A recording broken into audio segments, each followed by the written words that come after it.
Your ancestors almost certainly didn't get depressed, not the way you do. Not because their lives were easier, they weren't. They faced starvation, predators, injury, and death, without hospitals, without law, without any guarantee the sun would rise on a world that still had them in it. But clinical depression, the kind that makes it impossible to get out of bed, that hollows out your sense of meaning, that sits on your chest for months at a time with no clear cause, that was rare.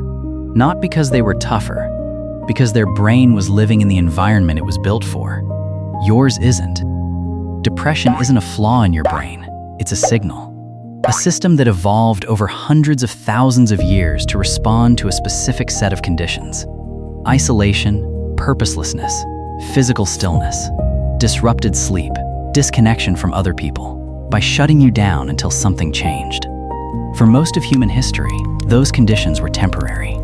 You lost someone, you failed. The tribe helped you through, the season changed, and the signal quieted. John Cacioppo, a neuroscientist who spent his career studying loneliness, found that perceived isolation raises stress hormones and disrupts sleep about as much as a serious physical illness. Your brain still treats being alone as a threat, not a preference. It's the same reason scrolling through other people's lives at midnight can leave you feeling more alone than when you started. Proximity without contact, exactly what your brain doesn't register as real connection. The problem isn't the signal, it's the environment that keeps it permanently switched on. Start with the body. Hunter-gatherers walked between 5 and 10 miles every single day, not as exercise, not as a health choice, but because finding food required it. That movement did something to the brain your gym membership is trying to replicate.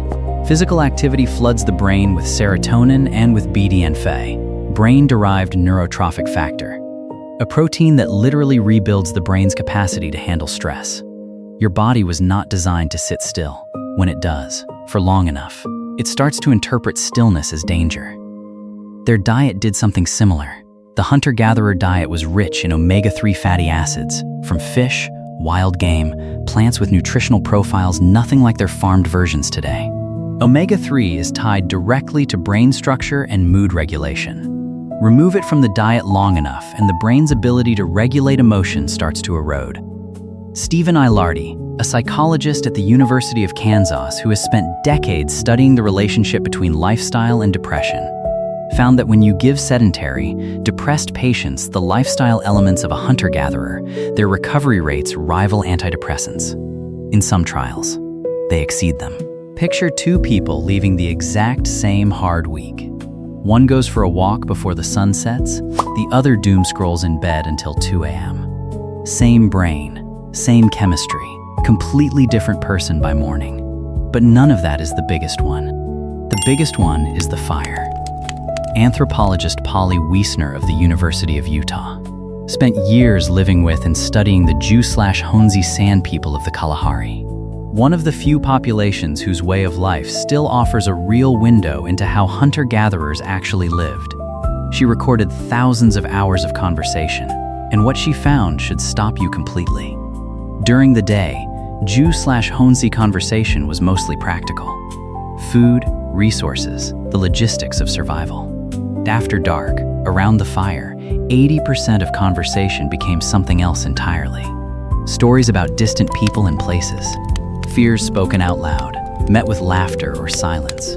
The actual processing of grief and hope and confusion. In front of people who knew you, who could see your face in the firelight, who would still be there in the morning. Every night, for hundreds of thousands of years. The fire was not just a heat source, it was a technology.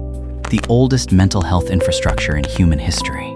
A space where human beings gathered after the day was done and said, out loud, to each other, "Here is what I'm carrying," and the people around them said, "I know, I see you, me too." Your brain was built in that firelight, it still expects it. And what did the modern world put in its place?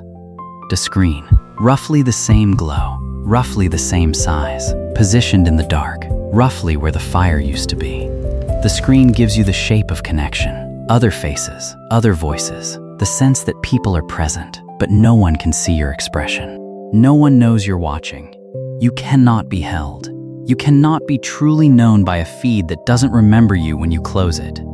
Your brain reaches toward the screen the way it reached toward the fire. For 300,000 years. And every night, it comes up empty. That emptiness has a name now. The WHO estimates depression rates rose 18% in a single decade. Not because human beings became weaker, but because the environments human beings live in became less and less compatible with the brain they were born with. Ilardi's research works not because it's radical. It works because it gives the brain back what the hunter-gatherer life provided automatically. Daily movement, food that supports mood, sunlight, sleep that follows the dark, and people who know your name and are physically present. They grieved, they feared, they lost people they loved, without warning and without comfort, except each other. But they processed it, out loud, together, in the firelight, before sleep. Your ancestors didn't get depressed the way you do, not because they were stronger, but because every night, without a second thought, they built the fire. They sat down together in the dark. They said what they were carrying. That is still available to you. The fire isn't gone. You just have to choose to build it.